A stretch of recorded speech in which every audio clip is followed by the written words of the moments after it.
तत्व यानी कि मेटाफिजिक्स, एपिस्टेमोलॉजी और एटियोलॉजी। तत्व मीमांसा, ज्ञान मीमांसा और मूल्य मीमांसा। ज्ञान तत्व मीमांसा क्या है? आत्मा और ब्रह्म, कल हमने बताया था। तत्व मीमांसा यानी कि आत्मा और ब्रह्म। आत्मा क्या है? इन्होंने कहा है ना, इनका एक सूत्र आता है, पर ब्रह्म सत्यम जगत मिथ्या जीव ब्रह्मैव नापरम, यानी कि ब्रह्म ही सत्य है और जगत क्या है? मिथ्या है। जगत मिथ्या है, झूठ है, और जीव ब्रह्म है। जो जीव है और ब्रह्म दोनों एक ही है, यानी आत्मा और ब्रह्म दोनों एक ही है। तो इस तरह से देखा जाए, इन्होंने जो तत्व की बात की है, आत्मा और ब्रह्म दोनों को एक ही माना है। लेकिन जीव एक व्यवहारिक है और आत्मा एक पारमार्थिक है। पारमार्थिक है क्योंकि आत्मा जो है वह इस ब्रह्म का एक अंश है। ठीक है, हमने बताया था कि ब्रह्म जब अपनी माया शक्ति के द्वारा इस जगत की, इस सृष्टि की रचना किया है। ब्रह्म द्वारा ही अपनी माया शक्ति से इस जगत का निर्माण किया गया है। यानी कि जगत क्या है? यह भी असत्य है, यह भी सत्य नहीं है, यह भी ब्रह्म के द्वारा रचित एक माया है। और जीव क्या है? उसी माया का एक अंश है। यानी कि आत्मा अगर देखा जाए तो आत्मा इस ब्रह्म का अंश है, लेकिन जीव क्या है? यह जीव जो हम अपने आप, यानी जो व्यक्तियों में है जो जीव, तो जीव अलग अलग है, भिन्न लोगों में अलग अलग लोगों में अलग अलग जीव हैं। लेकिन अगर आत्मा की ये बात करते हैं तो आत्मा सब में एक ही है, जो ब्रह्म द्वारा या ब्रह्म के ही एक अंश है। लेकिन अगर व्यवहारिक रूप से देखते हैं तो वह क्या है? एक जीव के रूप में है। और जीव क्या समझ लेता है? इन इंद्रियों के प्रयोग करके या अपने इंद्रियों के माध्यम से जो भी वो जानता है या ज्ञान प्राप्त करता है, जो भी चीजें वो देखता है, उन सब को अपना समझ लेता है कि मेरे द्वारा किया जा रहा है, या मैं अपने को, मेरा निर्माण, जीव अपने को अपना समझता है कि मेरा निर्माण मैं हूँ, मैं खा रहा हूँ, मैं ऐसे कर रहा हूँ, इसलिए मैं हूँ, मैं अपने बुद्धि और विवेक से कार्य कर रहा हूँ। लेकिन ये सारा क्या है? एक ब्रह्म द्वारा, यानी एक माया शक्ति है, जिसके माध्यम से एक जीव अपने को अपना, इस जीव को अपना समझता है।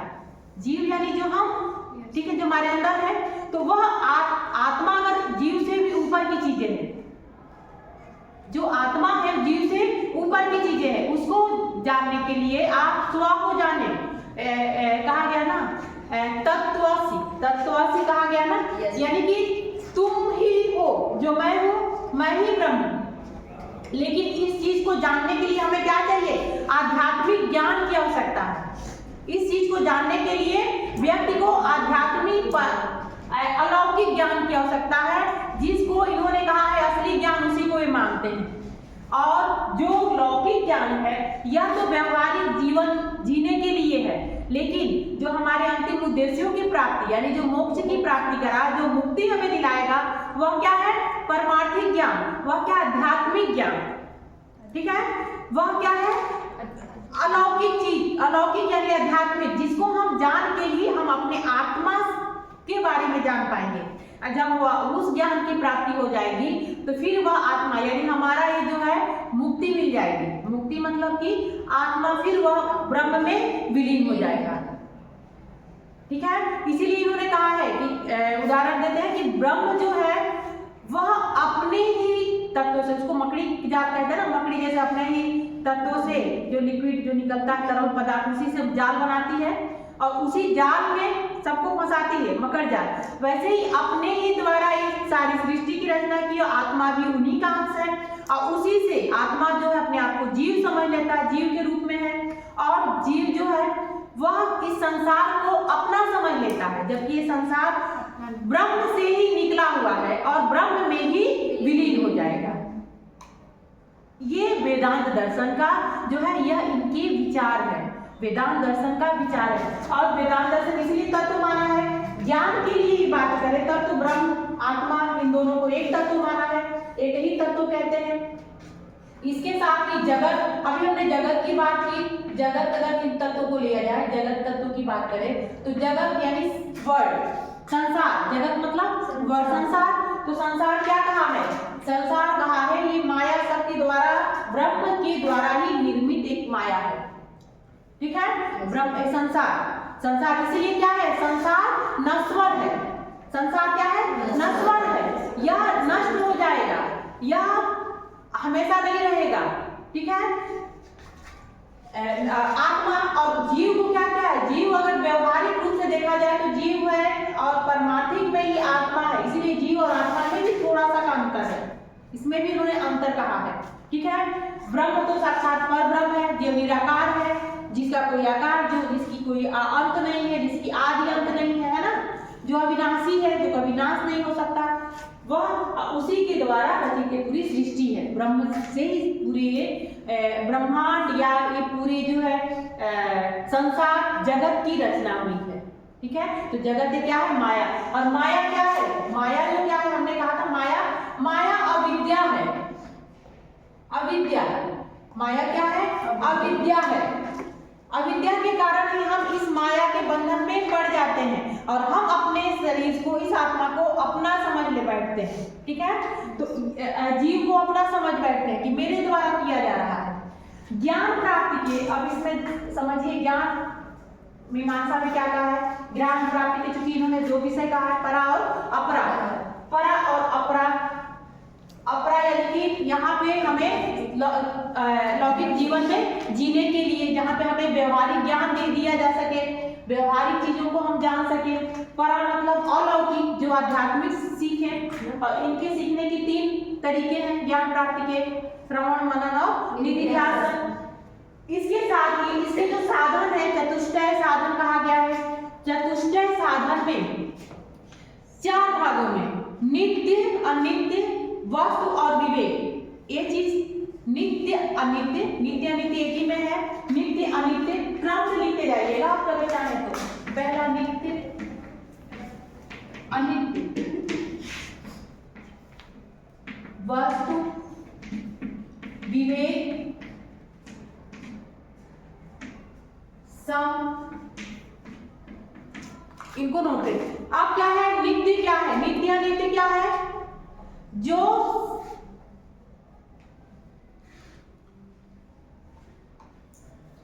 नित्य मतलब कि ब्रह्म परमात्मा, और अनित्य मतलब शरीर पदार्थ। नित्य अनित्य विवेक, इन तीनों से, नित्य मतलब कि जो सत्य है, पर ब्रह्म, ब्रह्म। अनित्य मतलब कि, अनित्य मतलब आत्मा, जीव जो विलीन हो जाएगा, उसके में ही चला जाएगा। और वस्तु और विवेक क्या है, यानी कि ब्रह्म और आत्मा के बारे में, नित्य और अनित्य के बारे में जब हमारे अंदर विवेक पैदा हो, जब इसके बारे में हम जान जाएंगे, जब हमें इसका ज्ञान हो जाएगा, तब हम जाके मुक्ति को प्राप्त कर पाएंगे। इसलिए ये तीनों को जानना जरूरी है। साधन चौथा क्या है, सम। चौथा सम। सम मतलब होता है मन का संयम। सम मतलब क्या होता है, मन का संयम, मन का संयम। दम, दम मतलब होता है इंद्रियों को नियंत्रित करना।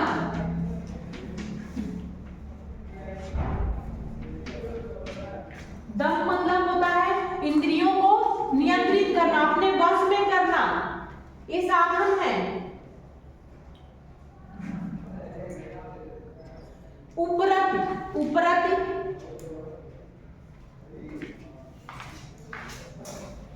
उपरत, उपरत यानी यज्ञ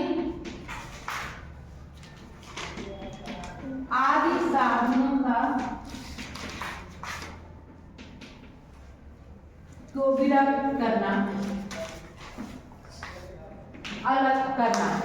यानी कि साधन के लिए हम यज्ञ आदि जो विहित कर्मों है, उन विहित यानी कि ऐसे क्या कह सकते हैं, ऐसे कर्म जिनको करने से हमें मुक्ति नहीं मिलेगी। यानी कि अगर हम इस तरह की यज्ञ या विरक्त इस तरह के कार्य करते हैं तो उसमें क्या है, हमारा इच्छा छिपा है, हमारा स्वार्थ छिपा है। तो निष्काम अगर हम कर्म को इन्होंने नहीं माना है, हम निष्काम कर्म करेंगे तभी हमें मुक्ति की प्राप्त होगी।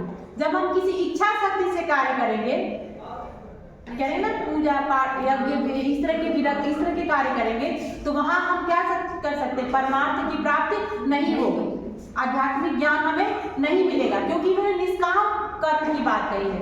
गीता में भी तो कहा गया है, निष्काम कर्म की बात की गई है कि कर्म करिए, अपने कार्य अपने जो है कर्म करिए, लेकिन उसमें कर्म में कोई आशा न रखिए, कोई काम वश कर्म मत करिए, उसके पीछे आपका कोई इच्छा छिपा हो, जो निष्काम कर्म होगा।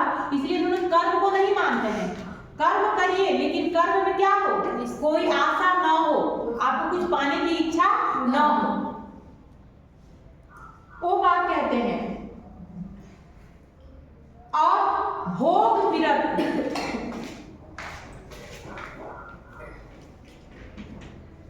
भोग विरक्त, भोग मतलब कि किसी भी चीज का किसी भी जो है उसका भोग मत करिए। भोग मतलब कि लौकिक और परलौकिक चीजों के बारे में उसकी इच्छा न रखना। यहाँ लौकिक और अलौकिक दोनों चीजों में किसी भी चीज में इच्छा न रखना, उसको भोगने की इच्छा न करना। ये दोनों की बात करते हैं, लौकिक अलौकिक दोनों की बात करते हैं।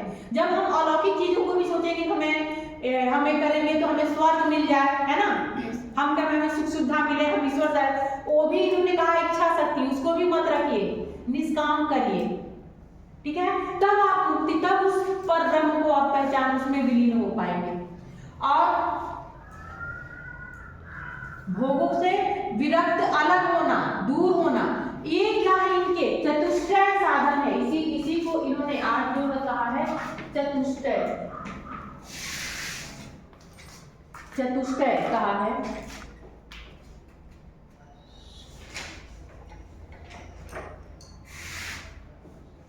नित्य अनित्य वस्तु विवेक 3 हो गया, उसके बाद से सम, दम, उपरति,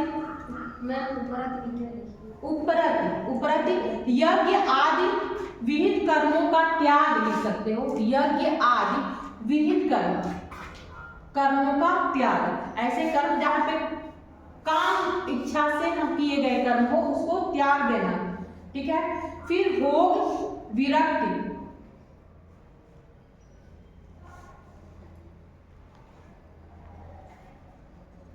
आठवां है ना, हाँ भोग विरक्ति, हाँ 2 और है, तितिक्षा,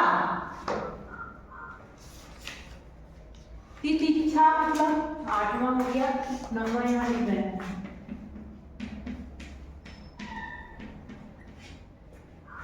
और 10, तितिक्षा मतलब होता है कि अपने यानी कि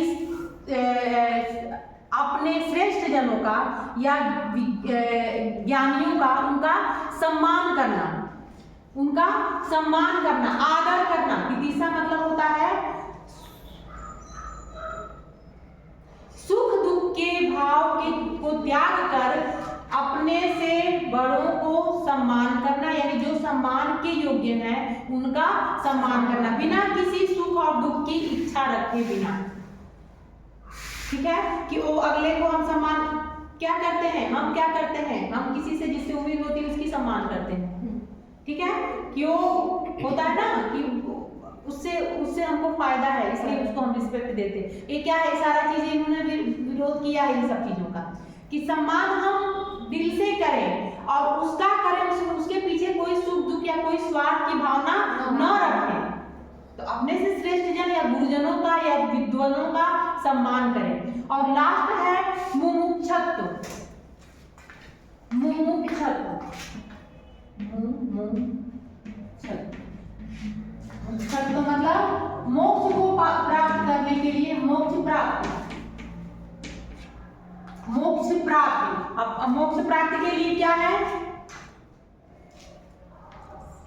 दृढ़ संकल्प हो, उसके लिए क्या करें, मोक्ष प्राप्ति के लिए ज्ञान, आध्यात्मिक ज्ञान, निष्काम कर्म करें और यानी अपने आप को स्व को जाने, इस आत्मा की पहचान कर, तब पर ब्रह्म से पर ब्रह्म के बारे में जान पाएंगे।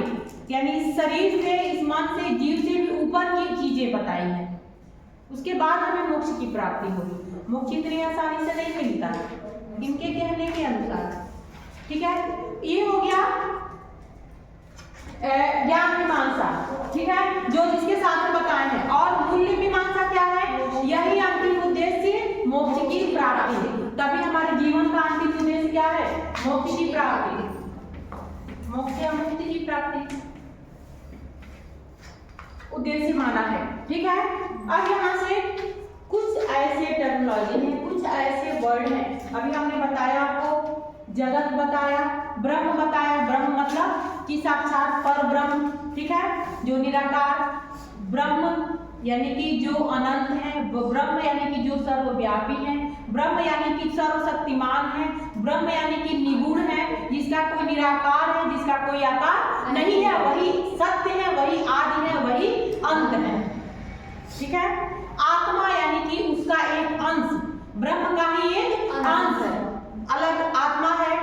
आत्मा ब्रह्म दोनों एक ही है, आत्मा ब्रह्म का अंश है। जीव क्या है? जगत को नश्वर बताया है, जगत यानी कि संसार ब्रह्म द्वारा माया शक्ति से इस जगत का रचना किया गया है, निर्मित है। जगत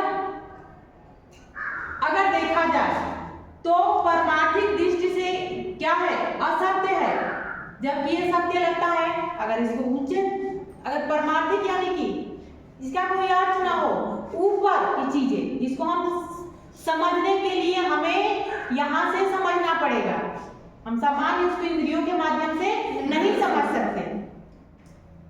ठीक है, वो है जीव। क्या है?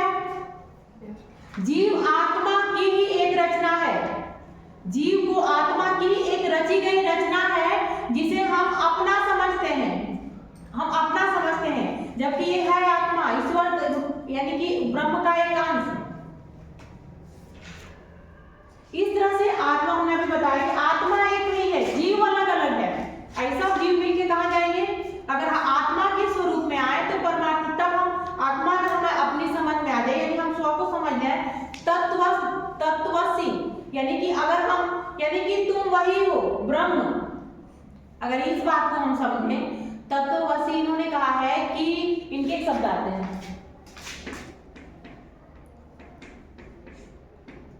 जो गुरु कहता है कि तुम वही हो ब्रह्म, ब्रह्म का ही एक अंश हो। जिस दिन ये चीजें हम समझ जाएंगे, उस दिन हमारी जो है जीव से ऊपर उठ के हम एक आत्मा के रूप में हो जाएंगे, जो परमार्थिक है, और उसको हम एक जीव के रूप में मानते हैं, ये कहा है। ठीक है, तो ये हो गया इसके कुछ शब्द, आत्मा, जगत, जीव, ब्रह्म, परब्रह्म और माया। माया यानी अविद्या। और मोक्ष की प्राप्ति, मोक्ष की प्राप्ति को भी इन्होंने दो तरह के कहा, एक जीवन मुक्ति, एक विदेह मुक्ति। जीवन मुक्ति यानी कि जो जीवन में ही हम शरीर को बिना त्यागे ही मुक्ति मिल जाए, हमें यानी ब्रह्म से साक्षात्कार हो जाए। और विदेह मुक्ति यानी कि जब शरीर त्यागने के बाद हमें मुक्ति मिले। ठीक है, तो इसीलिए इसको मोक्ष कहा है। जब कई बार हम जीवन में रहते हुए भी क्या कह सकते हैं, परमार्थिक ज्ञान प्राप्त कर सकते हैं, तो हम इस शरीर से ऊपर उठ जाते हैं, तब भी हमें मोक्ष मुक्ति मिल जाती है। यानी शरीर को फिर अपने शरीर पे हमारा कंट्रोल, क्योंकि हमारा शरीर हमारा तो वैसे भी नहीं है, इनमें वेदांत दर्शन का मानना है। ठीक है, तो ये हो गया इसके शब्द जो है, जगह जो इन्होंने अपने तत्व दिए हैं, इनके सूत्र याद रहेंगे आपके। ब्रह्म सत्यम जगत मिथ्या, जीवो ब्रह्मैव नापरः। ब्रह्म सत्य जगत मिथ्या, जीवो नापरः। एक और अब इसके सिद्धांत की बात करें। हमने कल सिद्धांत में उस दिन का बताया था कि सिद्धांत में देखा जाए ब्रह्म सत्य है, जगत मिथ्या है, सिद्धांत तो वही है। इनके सिद्धांत, इनके विचार, इनके तत्वों में ही छिपा है। क्या है? ब्रह्म सत्य है, जगत मिथ्या है। अगर इसके सिद्धांत की बात करें तो, हाँ, सिद्धांत की बात करें तो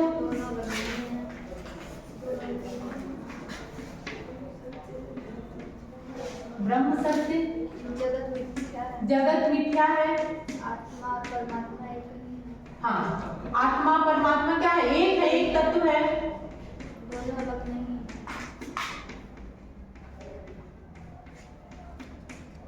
एक तत्व है, दोनों एक ही तत्व है, ठीक है, दोनों अलग नहीं है। दोनों एक है। यह ब्रह्मांड क्या है, ब्रह्म द्वारा माया शक्ति से उत्पन्न किया गया है, ठीक है। ये ब्रह्मांड क्या है, माया शक्ति से निर्मित है। ब्रह्मांड ब्रह्म की माया शक्ति द्वारा निर्मित।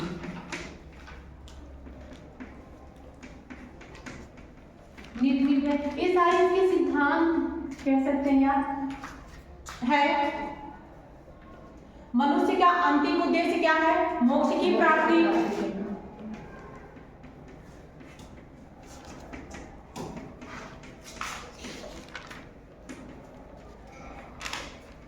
मोक्ष प्राप्ति,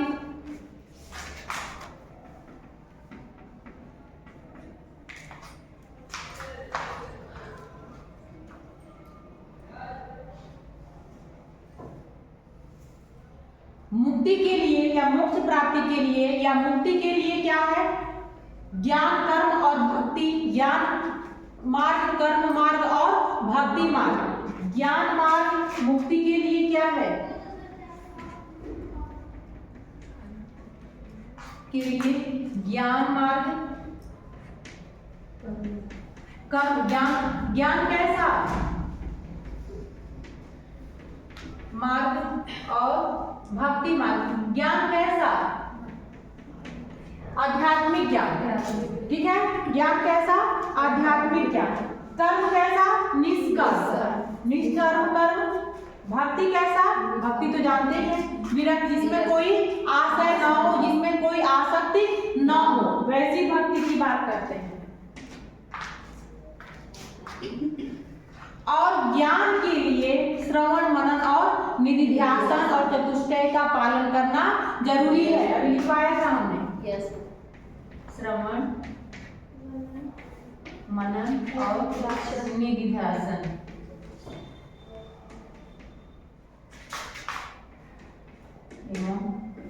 चतुष्टय, चतुष्टय साधन है, साधन का पालन करना, ठीक है। अब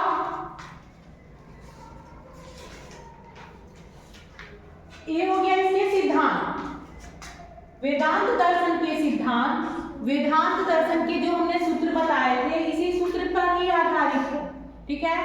ब्रह्म सत्य है, जगत क्या है, संसार क्या है, मिथ्या है, झूठ है, आत्मा परमात्मा एक तत्व है। ब्रह्म ही, ब्रह्मांड की रचना क्या है, माया द्वारा है, किया गया है, ब्रह्म द्वारा ही निर्मित है। और मनुष्य का अंतिम उद्देश्य, मानव का अंतिम उद्देश्य है मुक्ति की प्राप्ति। मुक्ति के लिए तीन कर्म, ज्ञान कर्म और भक्ति, तीनों मार्ग पे चलना होगा। ज्ञान कैसा, आध्यात्मिक ज्ञान, उसी के द्वारा हमें मिल सकता है। अलौकिक ज्ञान के माध्यम से ही हम जो है ब्रह्म को जान सकते हैं। ज्ञान, कर्म मार्ग, निष्कर्म और भक्ति मार्ग, ठीक। श्रवण मनन निधिध्यासन और चतुष्टय, अभी हमने बताया था, चतुष्टय साधन है जो इस मुक्ति के मार्ग पे चलने के साधन है, ठीक है। ये हो गया इसके सिद्धांत जो हमने बताया। अब अगले हम चलते हैं क्या है, वेदांत दर्शन और शिक्षा की बात करते हैं। वेदांत दर्शन और शिक्षा की बात करें, अब डायरेक्ट हम चलते हैं वहां से टॉपिक पे।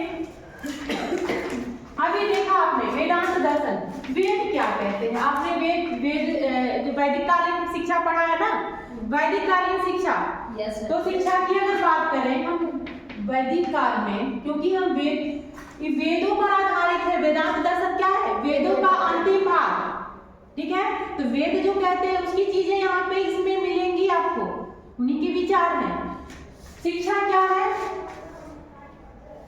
सा विद्या या विमुक्ते,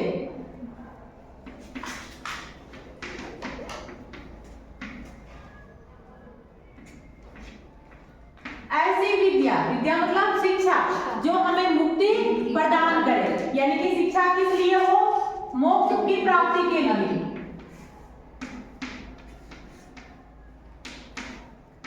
मुक्ति प्राप्ति के लिए शिक्षा ऐसी हो जो हमें मुक्ति प्रदान करे। और उसके क्या बताए हैं, शिक्षा के उसके साधन क्या है, जो हमें, जो उसके साधन क्या है, निधिध्यासन, और उसके भक्ति मार्ग, कर्म मार्ग, ज्ञान मार्ग, भक्ति मार्ग और कर्म मार्ग, जो इन्होंने बताया है। ठीक है, ये तो हो गई शिक्षा की मीनिंग। अब उद्देश्य की बात करें, उद्देश्य ऑब्जेक्टिव ने क्या रखा है,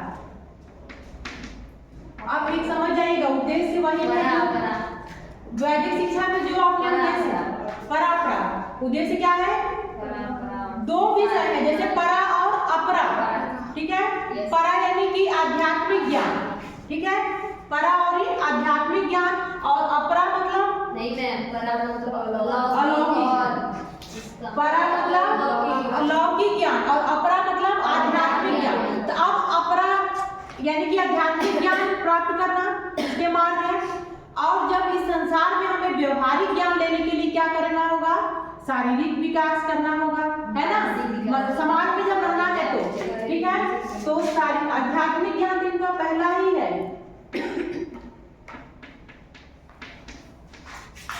इसी को इन्होंने मेन माना है, आध्यात्मिक ज्ञान, ठीक है, अपरा। और परा में क्या है, शारीरिक विकास, लौकिक जो है शारीरिक विकास, हाँ मानसिक, मानसिक एवं बौद्धिक विकास, नैतिक और चारित्रिक।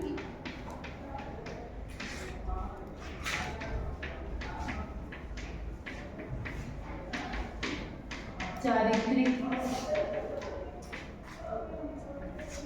नैतिक और चारित्रिक विकास,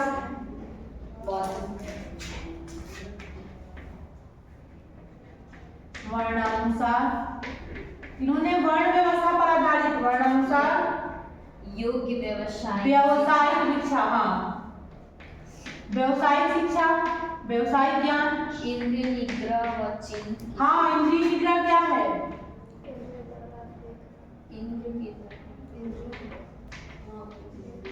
इंद्रिय निग्रह, इंद्रिय निग्रह, हाँ चित्त, शुद्ध चित्त, व चित्त की शुद्धि एवं शुद्ध चित्त, चित्त की शुद्धि। इंद्रिय निग्रह क्या है, इंद्रियों को अपने नियंत्रण में करना। जैसे आपको कहते हैं ना, गांधी जी कहा ना, बुरा मत देखो, बुरा मत सोचो, करो, है ना, सुनो, बोलो भी मत। इंद्रिय निग्रह यानी अपने इंद्रियों को नियंत्रण में करना। ठीक है, तभी तो वो काम आप कर पाएंगे, ज्ञान प्राप्ति के मार्ग पे चल पाएंगे। ठीक है, ये सारा इनके उद्देश्य, शिक्षा के ऑब्जेक्टिव्स जो है किसके, वेदांत दर्शन के। अब हम पाठ्यक्रम की तरफ चले। पाठ्यक्रम, करिकुलम क्या इन्होंने कहा है,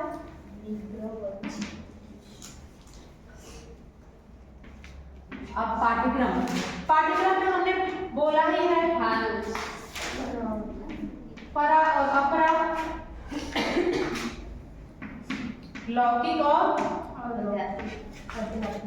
अलौकिक या आध्यात्मिक,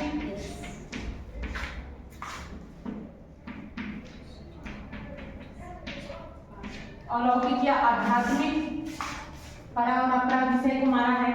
अब लौकिक विषय का अगर ज्ञान प्राप्त करना होगा तो किससे करेंगे,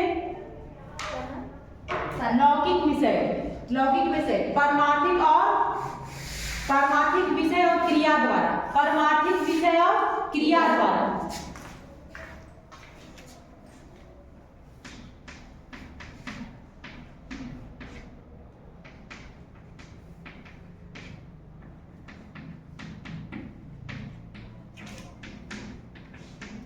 क्रिया द्वारा। अब परमार्थिक विषय क्या है, परमार्थिक विषय क्या है, साहित्य, धर्म और दर्शन। क्या है, साहित्य, धर्म और दर्शन।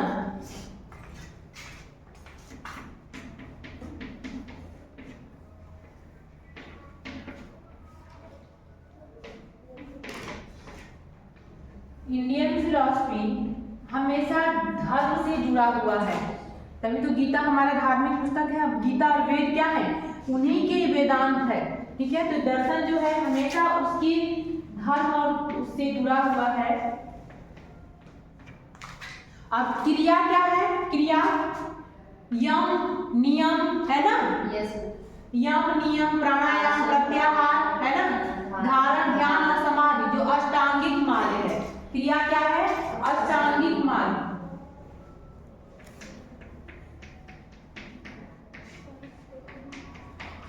अब इसी में यम नियम व्यायाम प्राणायाम दर्शन है ना। अपरा में क्या है?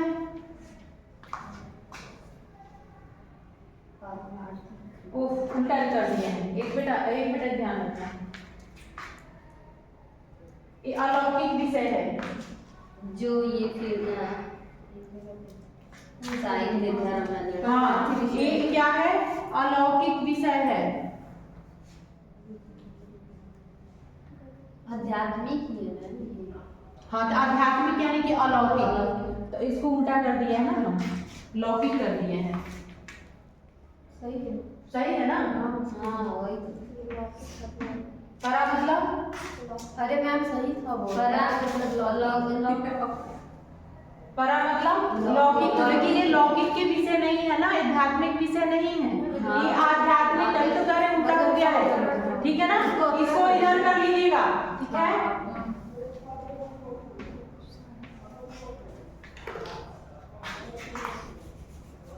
लौकिक यानी व्यवहारिक, ठीक है। इसमें भाषा चिकित्सा से हाँ, अब हम जब इसमें पढ़ेंगे तो इसमें विषय हो जाएंगे भाषा व्यवहारिक विषय हो गए। और यहाँ पे व्यवहारिक क्रिया, ये पारमार्थिक है, ये अलौकिक है, अपरा है ये, ठीक है ना। यहाँ पे हमने वो कर दिया था। और एक परा विषय, ठीक है।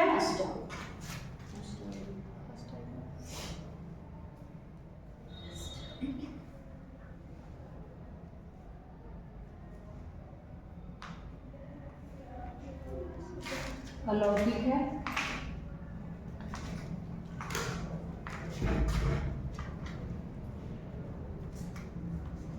अपरा यानी व्यवहारिक। सही तो था जी तुम लोग। अलौकिक विषय है। अब लौकिक में यानी कि सांसारिक विषयों में क्या कौन कौन से विषय होना चाहिए? चिकित्सा, भाषा, जो ये पाठ्यक्रम में रखे गए थे। एक बार जानिएगा वेदांत दर्शन में जो भाषा पाठ्यक्रम में उन्हीं विषयों को रखा गया जो वैदिक काल में रखे गए, ठीक है ना। वैदिक काल में जो विषय थे व्यवहारिक ज्ञान और व्यवहारिक क्रियाएं, जो ज्ञान दिया जाता था वो व्यवहारिक विषय क्या था? गणित, भाषा चिकित्सा शास्त्र है ना, उस समय भी था। चिकित्सा शास्त्र, शल्य चिकित्सा वगैरह किया जाता था ना वैदिक काल में।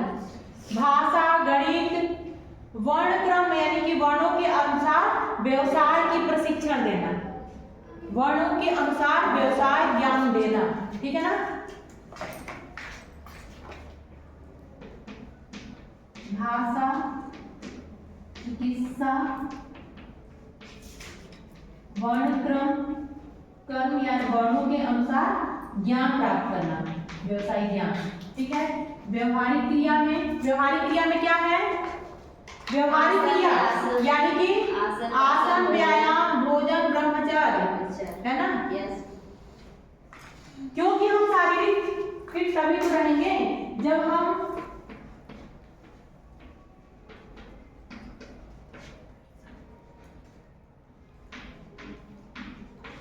एक बार जानिएगा, जो व्यवहारिक क्रिया विषय है, हम फिजिकल यानी हम शारीरिक विकास या शारीरिक स्वस्थ रहेंगे तभी तो इनका व्यवहारिक हम प्रशिक्षण ले पाएंगे। तो इसलिए शारीरिक इन्होंने विकास के लिए क्या है? आसन व व्यायाम बताए हैं, ठीक है। और ब्रह्मचर्य तो जानते ही हैं कि उस समय शिष्य को क्या होते थे? ब्रह्मचर्य पालन करना पड़ता था, इसलिए इनका ब्रह्मचर्य भी रहना जरूरी है, ठीक है। क्लियर है यहाँ तक? क्या है काजल? मैम ये लौकिक है उसके हाँ, एक अलौकिक है। परा मतलब अलौकिक। पीछे। इस साइड ये लौकिक ये लौकिक क्या कौन सा? व्यवहारिक व्यवहारिक विषय में भाषा का ज्ञान होना चिकित्सा।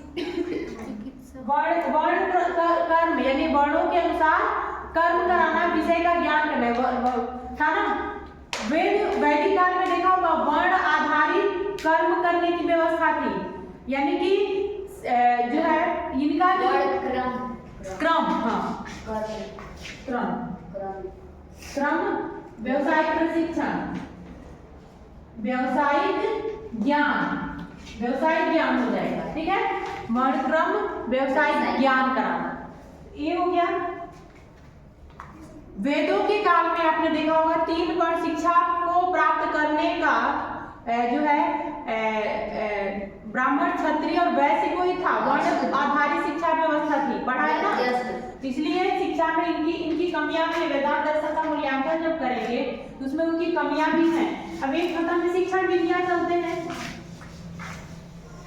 शिक्षण विधियां अभी आप कौन सी शिक्षण विधियां बताई गई हैं? शिक्षण विधियां कौन सी बताई गई हैं? श्रवण विधि, मनन विधि, नित्य। हाँ, ये तो मुख्य है।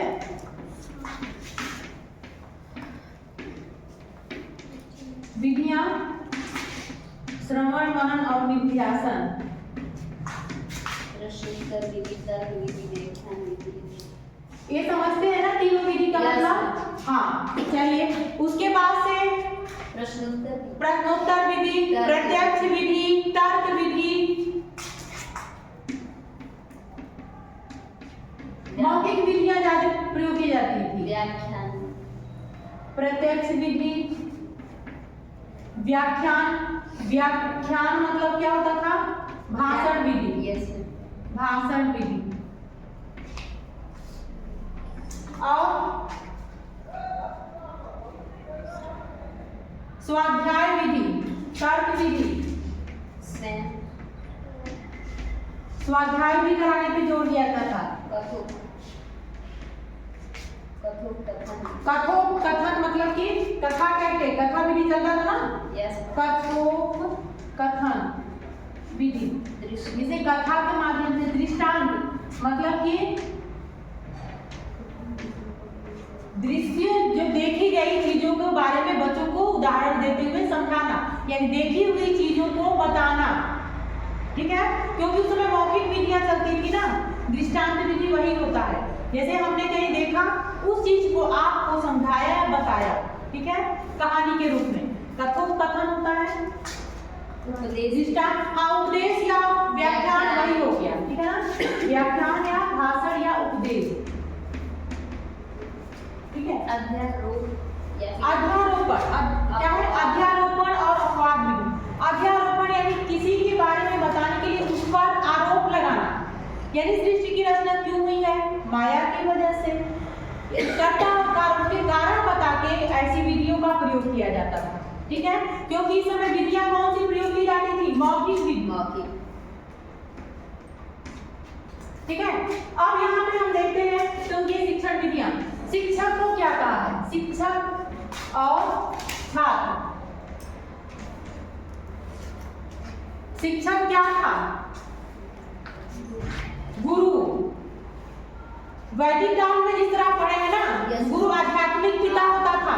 छात्र गुरुकुल में जाके शिक्षा लेता था। आध्यात्मिक ज्ञान कहाँ लेता था? गुरु के पास जाकर। और व्यवहारिक ज्ञान कहाँ लेता था? परिवार में, समाज में, ठीक है। परिवार और समाज में, यहाँ पे प्राथमिक शिक्षा कहा गया ना वैदिक काल में, और उच्च शिक्षा कहाँ? गुरुकुल में, ठीक है। आध्यात्मिक शिक्षा गुरुकुल में लेता था, यानी शिक्षक के पास, गुरु के पास, और व्यवहारिक ज्ञान वो परिवार और समाज में लेता था, ठीक है। तो गुरु क्या था? शिष्य। गुरु आध्यात्मिक पिता होता था। गुरु छात्रों को, उनको मोक्ष मार्ग पर अग्रसित करने का एक साधन होता है, यानी अग्रसित करने वाला व्यक्ति होता था, जो मोक्ष का मार्ग प्रशस्त करे, दिखाए, ठीक है। गुरु इसमें ब्रह्म का ज्ञाता होता था, यानी गुरु ही हमें ब्रह्म से मिला सकता है, गुरु ही हमें मुक्ति का मार्ग दिखा सकता है, ठीक है। शिष्य क्या है? शिष्य ब्रह्मचारी होता था, अंतःवासी जिसको कहा गया ना वैदिक काल में, वही यहाँ पे भी है।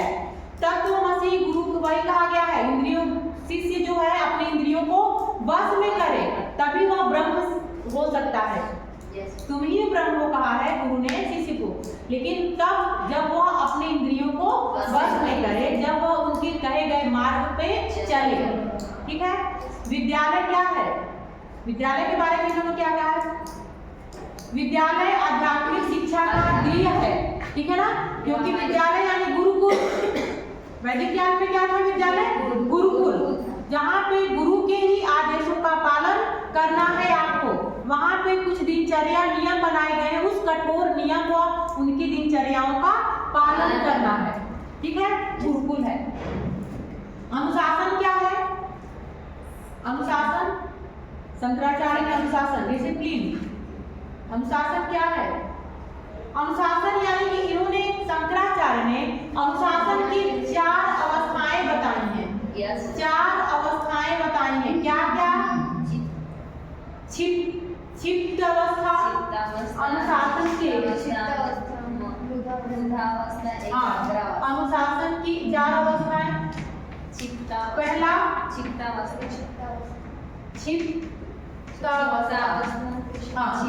वही चित्तावस्था, विक्षिप्तावस्था, आप इसी में समझ जाइएगा। तीसरा मुधा, और एकाग्रता, एकाग्रावस्था। चित्तावस्था जहाँ पे उसको बालक को कुछ नहीं पता है। ठीक है, इंद्रियों के अधीन, सिर्फ वह अपनी इंद्रियों के बस इंद्रियों का अधीन है। जब उसको कुछ ज्ञान के मार्ग पे नहीं जा, उसको याद करा सकते हैं जैसे बालक प्रारंभ में। ठीक है, विक्षिप्तावस्था जहाँ पे इंद्रियों पर कुछ नियंत्रण करना शुरू कर देता है। विक्षिप्तावस्था में बालक इंद्रियों पर कुछ नियंत्रण करना शुरू कर देता है। चित्तावस्था में तो कुछ नहीं कर पाता। ठीक है, मुग्धावस्था में इंद्रियों को बस में करता है और क्या करता है? आलस्य पे ध्यान, आलस्य करता है। वहाँ पे उसको अपने पर नियंत्रण नहीं रहता है, ज्ञान पे नियंत्रण नहीं रहता है, एकाग्रता नहीं रहती है। और सबसे लास्ट स्टेज कहाँ है? एकाग्रता अवस्था, जहाँ पे, और इसी को उन्होंने अनुशासन कहा है।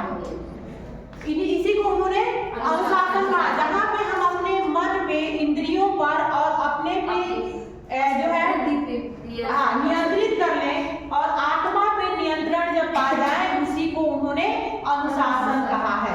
तो इनके अनुशासन क्या है? अनुशासन एकाग्रता को ही अनुशासन कहा है। अब एकाग्रता का भी पर्यायवाची अनुशासन कहा है। अनुशासन छात्र कब करेगा? स्व अनुशासन की बात करते हैं। स्वयं अनुशासन कहा गया है, उसमें भी ना वैदिकालीन शिक्षा में भी कहा गया स्व अनुशासन। ठीक है, छात्र जहाँ स्वयं अपने पर अनुशासन के अधीन रहे, अनुशासित रहे, वही है अनुशासन।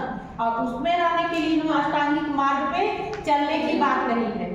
ठीक है, अब थोड़ा वेदांत दर्शन का मूल्यांकन। अभी सब चीजों के आधार पे वेदांत दर्शन या वैदिक कालीन शिक्षा का क्या गुण है, विशेषताएं हैं, अगर इवैल्यूएशन हम करें, मूल्यांकन करें। हाँ, वो तो है। ठीक है, क्या है? सबसे पहली बात, गुरुकुल में शिक्षा क्या होता है? निःशुल्क होती थी ना? शिक्षा निःशुल्क दी जाती थी, उसका कोई भी शुल्क नहीं लिया जाता था। यह कहीं ना कहीं शिक्षा का यहाँ पे व्यापक अर्थ है, और वो क्या है? मोक्ष की प्राप्ति। तो शिक्षा व्यापक अर्थ में लिया गया है। वैदिकालीन शिक्षा का अर्थ क्या है? व्यापक है, संकुचित नहीं है, विद्यालय शिक्षा नहीं है। ठीक है, शिक्षा का उद्देश्य भी और पाठ्यक्रम भी विस्तृत है, क्योंकि परा और अपरा दोनों विषयों का अध्ययन करना है। उद्देश्य भी बड़ा है, मुक्ति की प्राप्ति है ना, उद्देश्य भी बड़ा है। छात्र के संपूर्ण व्यक्तित्व का विकास करना इसमें इनका है। स्व अनुशासन की बात करते हैं, जहाँ पे छात्र स्वयं अनुशासित रहे। जब स्वयं अनुशासन रहेगा तो क्या होगा? शिक्षण व्यवस्थाएं सही से चलेंगी, है ना, बाहरी अनुशासन या दबाव की जरूरत नहीं पड़ेगी। गुरु शिष्य संबंध, यह इनका एक क्या कहते हैं उदाहरण है। वैदिककालीन शिक्षा का गुरु शिष्य संबंध ये क्या है, बहुत बड़ा एक विशेषताएं है, जहाँ पे गुरु पिता के समान था, आध्यात्मिक पिता कहा जाता था और छात्र पुत्र उसका था। ठीक है, तो वह यह कहीं ना कहीं धर्म और संस्कृति की रक्षा भी करते हैं और एक तरह से कहा जाए संस्कृति का हस्तांतरण भी करते थे शिक्षा में अंश, क्योंकि वो मौखिक विधियों के द्वारा अपने शिष्यों के माध्यम से उस सारी गुणों का, उस सारी संस्कृतियों का, उस सारे ज्ञान का आगे बढ़ाते थे, हस्तांतरण करते थे। ठीक है, लेकिन इसकी कमियां क्या है? कमियां भी बहुत जबरदस्त क्या थी? पहली तो वर्ण व्यवस्था थी, ठीक है, शिक्षा का सबका अधिकार नहीं था, यह बहुत बड़ा कमी है। दूसरी बात, यहाँ पे मनोविज्ञान का ध्यान नहीं रखा जाता है, यानी शिक्षक ही सब कुछ है और छात्र को अपने अनुसार ढालेगा, लेकिन छात्र की मानसिक दशा क्या है इसका कोई ज्ञान उसको जरूरी नहीं है होना। ठीक है, इसलिए मनोविज्ञान का नहीं कहता है। पाठ्यक्रम कहीं ना कहीं अव्यवस्थित है, क्योंकि इसमें व्यवहारिक चीजें नहीं है ना। यहाँ पे वर्ण व्यवस्था बहुत जबरदस्त थी, क्योंकि जिसमें शूद्रों की शिक्षा की व्यवस्था नहीं की गई थी, यह भी इसकी कहीं ना कहीं कमी है ना। स्त्री शिक्षा और जन शिक्षा साधारण सबको शिक्षा के अधिकार नहीं थे, इसमें इसका विरोध किया गया है और स्त्रियों की भी शिक्षा के कई नियम नहीं मिलते हैं, प्रमाण बहुत कम मिलते हैं, इनका अनुशासन बहुत कठिन और कठोर था। ठीक है, हाँ, तो इस तरह से देखा जाए तो ये इसकी कमियां थी। वेदांत दर्शन वैदिककालीन शिक्षा के सारे प्रभाव इसको देखने को मिलते हैं, इसलिए इवैल्यूएशन इसके मूल्यांकन भी वेदांत दर्शन की गुण और कमियां हैं। ठीक है, यहाँ आज वेदांत दर्शन यहाँ पे कंप्लीट होता है। ठीक है आप लोगों का, उम्मीद है हमको कि आपको समझ में आई होगी।